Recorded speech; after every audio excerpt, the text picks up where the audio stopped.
আমি একদিন স্কুলে ম্যামকে বলেছিলাম, ম্যাম আই লাভ ইউ। পরের দিন দেখি খাতায় 10 নাম্বার কম। ম্যামকে জিজ্ঞেস করতেই ম্যাম বলল, এটা তোমার বেয়াদবির শাস্তি। তার পরের দিন আমি প্রিন্সিপালকে বলেছিলাম, স্যার আমি আপনাকে অনেক ভালোবাসি। তারপর সে আমার হাতে একটি টিসি ধরিয়ে দিয়ে বলল যে এই নাও, এটা তোমার লেখাপড়ার জায়গা, এটা ভালোবাসার জায়গা না।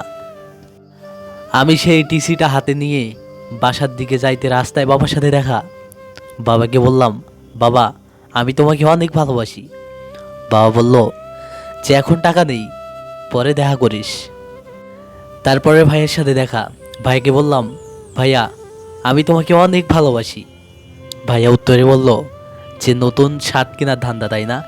এখন টাকা নেই, পরে দেখা যাবে, যা। তারপর আমি আপুর রুমে গেলাম, কি আপুকে বললাম যে আপু আমি তোমাকে অনেক ভালোবাসি। আপু উত্তরে বলল যে কাপড় ধুয়ে নেওয়ার ধান্দা, তাই না? আমার সময় নেই, নিজের কাপড় নিজেই ধুয়ে নে, যা। এসব শোনার পর আমার অনেক কষ্ট লেগেছিল। কেউ আমার ভালোবাসার মতলব বুঝলো না। তারপর মাকে দেখতে পাইলাম। মাকে গিয়ে বললাম যে মা আমি তোমাকে অনেক ভালোবাসি। মা বলল, আমিও তো তোকে অনেক ভালোবাসি, পাগল ছেলে। তারপর মা বলল যে চল, সারাদিন কিছু খাসনি, খেতে দেই। আসলে মা মাই হয়, মায়ের মতো আর কেউ হয় না।